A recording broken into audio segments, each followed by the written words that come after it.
جب سے عمران خان آئے ہیں کافی مہنگائی ہوا ہے، چینی کافی مہنگا ہوا ہے، آٹا اس سے زیادہ مہنگا ہوا ہے، جو غریب عوام اپنا گزارا نہیں کر سکتا ہے۔ غریب بندہ کیا کرے گا؟ اپنے بچوں کو 2 وقت روٹی بھی نہیں کھلا سکے تو کیا کرے گا؟ تو حکومت کو اس کے اوپر اقدام کرنا چاہیے، اچھا ریلیف دینا چاہیے، پیکیجز دینے چاہیے۔ پچھلی حکومتوں نے اس سے اٹھائے ہوئے تھے، قرضہ جات اٹھائے ہوئے تھے، اب ان کی واپسی بھی ہو رہی ہے، تو الحمدللہ یہ ایسی بات نہیں ہے۔ اگر کچھ لوگ تھوڑی سی مہنگائی ہے تو اس پہ حکومت کا کام ہے کنٹرول کرے، لیکن اس کو بڑھائے نہیں۔ جیسے کہ آپ دیکھ رہے ہیں کہ عمران خان تو پہلے بڑے دعوے کرتا، 100 اس نے 100 سے اوپر وعدے کیے ہوئے تھے، لیکن اس میں سے ابھی تک ماشاءاللہ ایک بھی پورا نہیں ہوا۔ جیسے کہ آپ دیکھ رہے ہیں ابھی آٹا پہلے 900 کلو روپے تھا، ابھی 1320 روپے کلو ہے، 20 کلو ہے اس کا۔ کدھر سے آٹا برابر کریں گے، کدھر سے چینی برابر کریں گے؟ کاروبار نہیں ہے، کچھ نہیں ہے، بچے بھی ہے، کرایے بھی ہے۔ پرائس کنٹرول کمیٹی کا کوئی نام و نشان نہیں ہے۔ ماہ رمضان میں جو ہمیں ملنا چاہیے تھا اور اس سے پہلے جو بازار آپ چلے جائیں تو بالکل آپ کو پتہ چلے گا جو چیز جس قیمت میں تھی آج اسے 4 گنا مہنگی مل رہی ہے۔ چینی کا ریٹ آپ دیکھیں، آئل کا ریٹ دیکھیں، آٹے کا دیکھیں، یہ دالیں وغیرہ دیکھیں۔ غریب پہلے دال ساگ کھا رہے ہو، اس سے بھی وہ نکل چکا ہے۔ ابھی رمضان آیا نہیں ہے تو چیزوں کو پر لگ گئے ہیں اور چیزیں بھی روز بروز مہنگی ہو رہی ہیں۔ جب ہم جاتے ہیں تو ایک چیز خریدتے ہیں تو اس کی ایک قیمت ہوتی ہے اور دوسرے ہفتے جاتے ہیں تو وہی گھر میں راشن ڈالنے کے لیے تو وہ اس کی قیمت تقریباً 30 سے 35% بڑھ جاتی ہے۔ لاک ڈاؤن بھی لگ رہا ہے تو اس سب حوالے سے جو ہے غریب جو طبقہ ہے وہ بہت متاثر ہو رہا ہے۔ چینی وغیرہ کا بحران پیدا ہو رہا ہے، تو اس سے بہت سارے پرابلم ہو رہے ہیں۔ مڈل کلاس سے لوور طبقہ ان کے لیے بہت زیادہ پرابلم۔ غربت ہے، بے روزگاری ہے، اس نے بہت زیادہ تباہی مچا دی ہے۔ لوگ بے روزگار ہیں، کھانے کے لیے کچھ نہیں ہے، اوپر سے سب کچھ بند ہو جاتا ہے۔ لوگ کہتے ہیں ہم ویسے بھوک سے مر رہے ہیں، کورونا سے مر جائیں وہ زیادہ بہتر ہے۔ انکمز ہیں وہ بہت زیادہ ہماری کم ہوتی جا رہی ہیں، ایک تو مہنگائی بہت اوپر جاتی جا رہی ہے اور ایک جو کووڈ کی وجہ سے ہم لوگ جو کمانا تھا وہ بھی نہیں کما پا رہے ہیں۔ معیشت جو ہے ہماری بالکل تباہ ہو گئی ہے اور یہ جس طرح کیسز بڑھتے جا رہے ہیں اس طرح حکومت کو بھی مجبوری میں آ کے وہ کرنا پڑا ہے کہ لاک ڈاؤن کرنے پڑے ہیں۔ مہنگائی تو اس ہمارا پاکستان میں ہوگا، جب تک ہوگا نا یہ قرضے مرضی یا پرانا زمانے کا یہ ختم نہیں ہوتے، قرضے کے اوپر قرضہ ہوگا۔ ہمارا ملک کا جو خرچہ ہے، فوج کا خرچہ ہے، یہ کیسے سنبھالے گا یہ بتاؤ؟ سب پریشان ہیں، رکشے والوں، ٹیکسی والوں، گاڑیوں والوں، جو بھی ہے سب پریشان ہیں۔ کاروبار اس کے دور میں کاروبار ہے ہی نہیں، کچھ بھی نہیں ہے۔ ٹیکس پہ ٹیکس لگا رہے ہیں اور یعنی جب ان کو ہم دیکھتے تو احساس نہیں ہوتا کہ ان کو کوئی عوام کی فکر ہے، ان کو لگتا ہے بس صرف اپنی حکومت چلانے کی فکر ہے اور یہ اپنے پرسنل میٹرز کو سالو کر رہے ہیں۔ ان کا نواز شریف یا زرداری ذاتی مسائل ہیں وہ اب اس کو حل کر رہے ہیں اور روز ہم چور ڈاکو سن کے پریشان ہو گئے۔ ابھی رمضان آ رہا ہے، مہنگائی اتنی بڑھ گئی ہے اور ابھی مزید بجلی مہنگی کر رہے ہیں، گیس مہنگی کر رہے ہیں، ہر چیز اتنی مہنگی ہو گئی اور سہولیات نہ ہونے کے بعد ہم تو بڑے پریشان ہیں۔ کچھ بھی نہیں ملا، مہنگائی پہ ہر چیز مہنگا ہے، ہر چیز مہنگا ہے، کدھر ہے؟ غریب لوگ مر رہے ہیں۔ السلام علیکم، میں ہوں منیزہ جہانگیر اور آپ دیکھ رہے ہیں پروگرام سپاٹ لائٹ۔ شاید ان کی آواز سن کر کل وزیر اعظم عمران خان نے وزیر خزانہ کو عہدے سے ہٹا دیا۔ پہلے حکومتی حلقوں سے اطلاعات آئیں کہ حفیظ شیخ کو مہنگائی اور IMF کے ساتھ مفید مذاکرات نہ کرنے کی وجہ سے ہٹایا گیا ہے، لیکن پھر وزیر اطلاعات شبلی فراز نے ایک ٹویٹ میں کہا کہ حفیظ شیخ نے بطور وزیر خزانہ حکومتی امور تندہی اور قومی جذبے سے انجام دیے، مگر اگر پاکستان میں غربت کی شرح دیکھیں تو اب 40% پاکستانی غربت کی لکیر سے نیچے زندگی بسر کرنے پر مجبور ہیں، جبکہ 2015 میں یہ شرح 24% تھی۔ یہ دوسرے وزیر خزانہ ہیں جن کو اس طریقے سے اس حکومت نے ہٹایا ہے۔ کیا ایک نئی نوجوان ٹیم لانے سے معیشت مستحکم ہوگی؟ یہ ہمارا آج کا سوال بھی ہوگا۔ اور جو ہر آئے دن قیمتوں میں اتار چڑھاؤ ہو رہا ہے اور مہنگائی بڑھ رہی ہے، اس غیر یقینی صورتحال کو حکومت کنٹرول کر پائے گی؟ انہی سوالات کے ساتھ ہم نے دعوت دی ہے جناب خرم دستگیر صاحب کو، جن کا تعلق مسلم لیگ نون سے ہے۔ وہ سابق وفاقی وزیر کامرس، دفاع اور خارجہ رہ چکے ہیں، بہت بہت شکریہ۔ اور ہمیں ڈاکٹر کیسر بنگالی صاحب جوائن کر رہے ہیں، ماہر معیشیات ہیں، وہ وزیر اعلیٰ سندھ کے سابق مشیر رہ چکے ہیں، 7ویں NFC ایوارڈ میں سندھ کی نمائندگی کر چکے ہیں۔ ڈاکٹر سلمان شاہ نے ہمارے سے وعدہ کیا ہوا ہے آنے کا، حکومت پنجاب کے منصوبہ بندی، ترقی اور اقتصادی امور کے مشیر ہیں اور امید کرتے ہیں جلدی ہمیں جوائن کر لیں گے۔ سابق وفاقی وزیر خزانہ بھی رہ چکے ہیں۔ سب سے پہلے خرم صاحب آپ کی جانب آؤں گی اور سوال یہ ہے کہ اب جبکہ انہوں نے وزیر خزانہ کو خداحافظ کیا، ایک نئی ٹیم لے کے آئے ہیں، آپ سمجھتے ہیں کہ ایک جو تنقید ہوتی تھی اپوزیشن کی طرف سے کہ جی یہ IMF کا پروگرام فالو کر رہے ہیں، شاید اب جو یہ آوازیں ہیں ان کو سن کے ایک ایسی معاشی پالیسی بنائی جائے گی جو پیپل فرینڈلی ہوگی؟ I mean, I know you're the opposition, but certainly it's a change.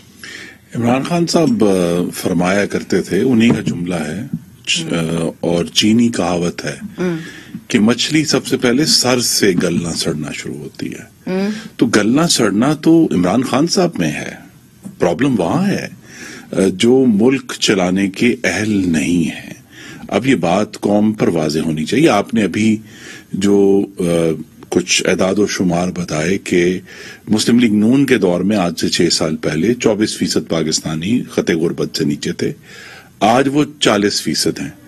لیکن آپ کے ناظرین کو یہ معلوم ہونا چاہیے کہ یہ جو نمبر آپ نے بتایا ہے 24% 40%، 3 کروڑ 20 لاکھ پاکستانی جو مسلم لیگ نون کے دور میں بھوکے نہیں تھے، ان کے بچے بھوکے نہیں تھے، آج اضافی 3 کروڑ 20 لاکھ پاکستانی بھوکے ہیں، ان کے بچے بھوکے ہیں. مگر چونکہ وہ نہیں ہیں، میں ان کی ترجمانی کر دیتی ہوں. وہ یہ کہتے ہیں کہ جی یہ سب کچھ ہوا ہے چونکہ آپ سرکولر ڈیٹ جو چھوڑ کے گئے بہت زیادہ تھے. وہ کہتے ہیں کہ جی آپ نے قرضے لیے جس کی وجہ سے غربت آئی پاکستان کے اندر، کرپشن آپ کے لیڈران نے کی جس کی وجہ سے کرپشن آئی. اگر وہ ہوتے موجود تو بہت اچھا ہوتا تاکہ ہم کھل کر بات کر سکتے. ہم کوشش کر رہے ہیں ان سے رابطہ ہو جائے. اگر وہ آ جائیں تو بہت اچھا ہوگا. دیکھیے جو قرضوں کی بات ہے، مسلم لیگ نون نے اپنے پورے دور میں، اور یہ بھی آپ کے ناظرین کو کھل کر بتانا چاہیے کہ اسٹیٹ بینک جو قرضوں کے اعداد و شمار جاری کرتا ہے وہ نیٹ ہوتے ہیں، یعنی جو قرضے واپس کیے اور جو نئے لیے وہ آپس میں کٹا کے فائنل نمبر جو آتا ہے وہ آتا ہے. تو وہ یہی کہتے ہیں ہم نے قرضے واپس کیے، ہم نے قرضے واپس کیے. یہ اسٹیٹ بینک کے جو نمبرز ہیں یہ نیٹ نمبرز ہیں. مسلم لیگ نون نے اپنے دور میں جو پاکستان کی ٹوٹل ڈیٹ اینڈ لائبلٹیز ہیں 10,600 ارب کا قرضہ لیا. اچھا، تو اب سلمان شاہ صاحب نے ہمیں جوائن کر لیا، لیٹ کیا مگر کچھ چیزیں باتیں ہو چکی ہیں، میں آپ کو بریف کر دوں گی. ٹھیک ہے. اب پورے 5 سال میں ہم نے 10,600 ارب کا قرضہ لیا. یہ حکومت 31 جنوری تک اسٹیٹ بینک آف پاکستان کے مطابق 14,500 بلین کا قرضہ صرف 30 ماہ میں لے چکی تھی. اچھا، ٹھیک ہے. اور یہ نیٹ نمبر ہے، یعنی یہ نہیں ہے کہ ہم نے. اب یہ جو نمبر ہے جو انہوں نے پاکستان کی اکانومی کا بیڑا غرق کیا 13.25% کے انٹرسٹ ریٹ سے، جس کی وجہ سے آج تک ہمارا جو قرضہ ہے، جو خرابی ہے خود انہوں نے پیدا کی ہائی انٹرسٹ ریٹ سے، خرابی انہوں نے خود پیدا کی ڈی ویلیویشن سے، نہ اس سے ایکسپورٹ بڑھی ہے، اس سے جو پاکستان کی جو انٹرسٹ ریٹ پیمنٹس ہے وہ بڑھ گئے. اب یہ کہتے ہیں جی ہم کیا کریں. بھائی جب ہم جو ہیں 6% کے اوپر چھوڑ کر گئے انٹرسٹ ریٹ، آپ نے اسے 13.25% کیوں کیا کہ پاکستان نے جو قرضے واپس کرنے ہیں ان کی جو انٹرسٹ پیمنٹس ہیں وہ ہمارے دور سے ڈبل ہو گئی، اور اب آپ کہتے ہیں جی ہمارے پاس تو پیسہ ہی نہیں بچا. اور دوسری بات دیکھیں، ٹیکس اکٹھا کرنا تھا نا. عمران خان کہتے ہیں مجھے دیکھ کر 8,000 ارب روپیہ ٹیکس دے دیں گے. ابھی تک یہ حکومت مسلم لیگ نون کے آخری سال 2017-18 کے برابر ٹیکس اکٹھا نہیں کر پائی. تو جب آپ ٹیکس اکٹھا نہیں کر سکتے، نہیں آپ ٹیکس اکٹھا نہیں کر سکتے، سنیے نا جی بات، یہ آپ ٹیکس اکٹھا نہیں کر سکتے، آپ ایکسٹراڈنری قرضے لے کر اپنی معیشت کو چلا رہے ہیں، آپ پوری مافیا کی سرپرستی کر رہے ہیں. دوائیاں، آٹا، چینی، گھی، پیٹرول، LNG، ابھی ریسنٹلی پولٹری کا کرائسس آ گیا. تو پھر پاکستان کے عوام یہ پوچھتے ہیں کہ اگر آپ نے کرنٹ اکاؤنٹ ڈیفیسٹ جو ان کا فیوریٹ سبجیکٹ ہے ہم نے کنٹرول کر لیا، تو پاکستان کے عوام تو بل بلا رہے ہیں، چیخ رہے ہیں، اذیت میں ہیں. اگر ایسی اکانومی جو ہے جس کے پاکستان کے عوام جو ہیں 3 کروڑ 20 لاکھ لوگ مزید اگر غربت کے خط سے نیچے چلے گئے ہیں تو پھر اس کا ذمہ دار بھی تو ان کو ٹھہرانا پڑے گا نا. اب سلمان شاہ صاحب کی جانب بھی جاؤں گی، مگر کیسر بنگالی صاحب آپ نے ایک آرٹیکل بھی لکھا، خط لکھا آپ نے بلکہ، اور اسٹیٹ بینک کے بارے میں بھی آپ نے بات کی. مجھے اس پہ ہم آئیں گے پروگرام کے بقیہ حصے میں، مگر ایک بات کرنا آپ سے بہت ضروری ہے. کیا آپ سمجھتے ہیں کہ ایک نئی ٹیم جو ہے وہ پاکستان کے اندر جو خرد و نوش کی قیمتیں ہیں اس کو نیچے لا پائے گی، یا کہ جو ہم نے $6 بلین کا IMF کے ساتھ ایک پروگرام کیا ہے اس سے آپ سمجھتے ہیں کہ حالات بہتر ہو جائیں گے؟ شکریہ منیزہ. یہ جو معاشی پالیسی ہے وہ صرف ایک شخص نہیں چلاتا ہے، رائٹ، جو فائنانس منسٹر ہو یا کوئی ہو، پوری گورنمنٹ چلاتی ہے. ٹرو. اور اکنامک ڈیسیشن میکنگ صرف فائنانس منسٹری ہی نہیں کرتا، کامرس منسٹری بھی کرتے ہیں، ایگریکلچر منسٹری بھی کرتے ہیں، اور پرائم منسٹر کا ہی رول ہوتا ہے کہ پرائم منسٹر کتنی پولیٹیکل سپورٹ دیتے ہیں. یہ جو تبدیلی ہے یہ تو بے معنی ہے. بات یہ ہے کہ پاکستان کے جو مسئلے ہیں معاشی، وہ کسی ایک وزیر خزانہ یا کسی ایک حکومت کی وجہ سے اچھے اب نسبتاً بہتر یا نسبتاً خراب تو ہو سکتے ہیں، لیکن پاکستان کی معیشت پچھلے 40 سال سے ڈاؤن ورڈ اسپائرل میں ہے، اور خاص طور پہ سال 2000 اور 2008 کے درمیان سب سے نقصان دہ پیریڈ تھا. آج اس وقت سے بھی زیادہ نقصان دہ پیریڈ تھا. جی. تو اور جو مسئلہ ہے وہ یہ ہے کہ جو ہمارے 2 ڈیفیسٹس ہیں، جی، بجٹ ڈیفیسٹ اور کرنٹ اکاؤنٹ ڈیفیسٹ، اتنا آؤٹ آف کنٹرول ہے کہ جب تک ایکسپینڈیچر کنٹرول نہیں ہوگا اور امپورٹس کنٹرول نہیں ہوں گے کہ معیشت ٹھیک نہیں ہو سکتی. یہ تو پیون لگانے کے برابر ہے کہ کسی کوئی ریٹ کم کر دیا، ایف بی آئی کے چیئرمین کو بدل دیا، فائنانس منسٹر بدل دیا، یہ سارے بے معنی ہیں. تو آپ کہتے ہیں بگ پکچر یہ ہے کہ خرچے کم کریں. جی بالکل. وہ کیسے کم کریں، کہاں کم کریں؟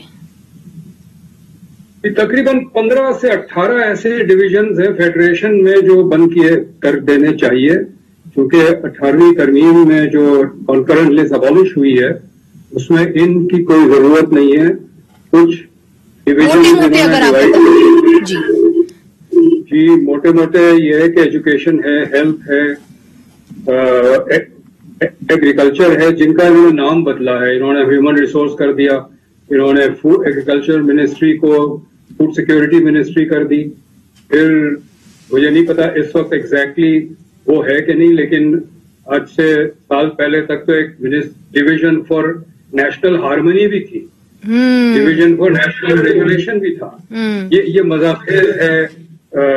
مزاخیز اس لیے نہیں ہے کہ اس کی قیمت عوام دے رہے ہیں. اسی طرح جو نان کمبیٹ ڈیفنس ایکسپینڈیچر ہے اس میں بہت زیادہ گنجائش ہے کمی کرنے کی، اور یہ اگر نہیں کم کریں گے تو معیشت نہیں سنبھل سکتی. یہ اس قسم کی چیزوں سے معیشت میں کوئی بہتری نہیں ہے. بہت اہم پوائنٹ ہے. عابد سلیری صاحب نے بھی ہمیں جوائن کیا. عابد سلیری صاحب کوئک میں آپ کی طرف آنا چاہ رہی ہوں اور پھر سلمان شاہ صاحب کو بھی انکلوڈ کریں گے.